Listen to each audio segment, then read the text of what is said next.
بسم اللہ الرحمن الرحیم نحمد و صلی علی رسول الکریم۔ ظاہری اسباب کے اختیار کرنے کا انسان مکلف ہے۔ اسباب ظاہری کے اختیار کرنے کا انسان مکلف ہے۔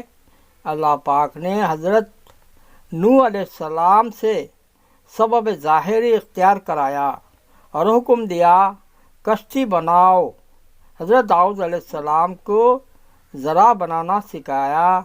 ظاہری اسباب کا اختیار کرنا قرآن شریف کے خلاف نہیں ہے۔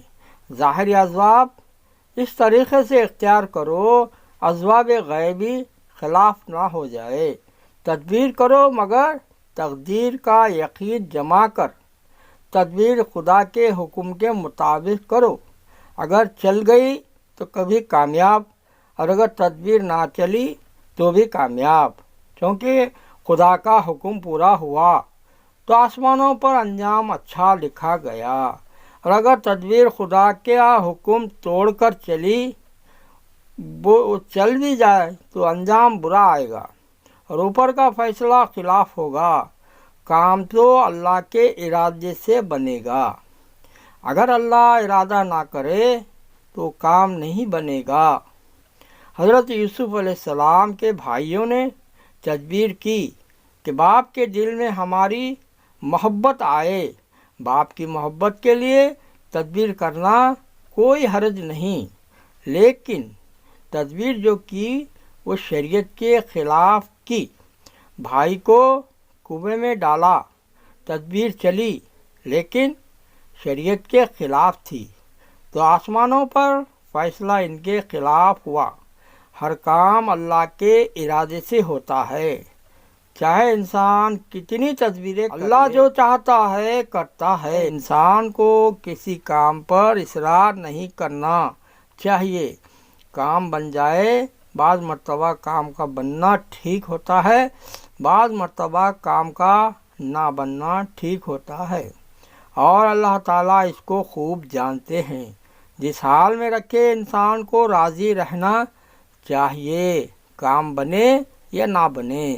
تدبیر کرنے کا انسان مکلف ہے جو شریعت کے موافق ہو، اور کام کا نتیجہ اللہ تعالیٰ پر ہے، جو چاہے کرے۔ اگر راحت دینداری کے ساتھ آتی ہے تو یہ برکت جیسے حضرت سلیمان علیہ السلام اور داؤد علیہ السلام کے لیے، اور اگر راحت بے دینی کے ساتھ آئی یہ مہلت ہے، جیسے فرعون، قارون اور حامان کے لیے۔ عزیز مصر نے تدبیر کی، اپنی عزت اور ملک بچانے کے لیے وہ تدبیر یہ تھی۔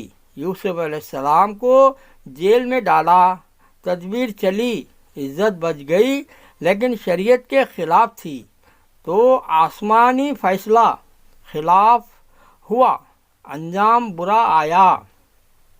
اور وہ یہ کہ یوسف علیہ السلام کے بھائی فلسطین میں تھے اور عزیز مصر میں تھا، اور آسمانی فیصلہ دونوں کے خلاف ہوا۔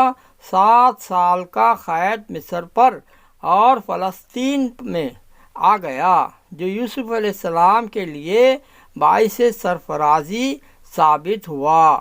نعمتوں کا آنا جانا خدا کی رضا اور عدم رضا کی دلیل نہیں، صرف نعمتوں کا زیادہ ہونا یہ خدا کی خوشنودی اور رضا کی دلیل نہیں ہے۔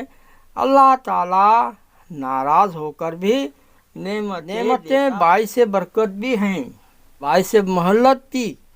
اللہ تعالیٰ اس فرق کے ساتھ دیتا ہے، مثال کے طور پر جیسا چوہا اس کے پنجرے میں انسان نعمتیں رکھتا ہے ناراض ہو کر، تاکہ اس چوہے کو پنجرے میں پکڑا جائے اور پھر اس کو مارا جائے۔ دوسری طرف طوطے کو پنجرے میں نعمتیں دی جا رہی ہیں مگر رضامندی کے ساتھ بہلا رہا ہے۔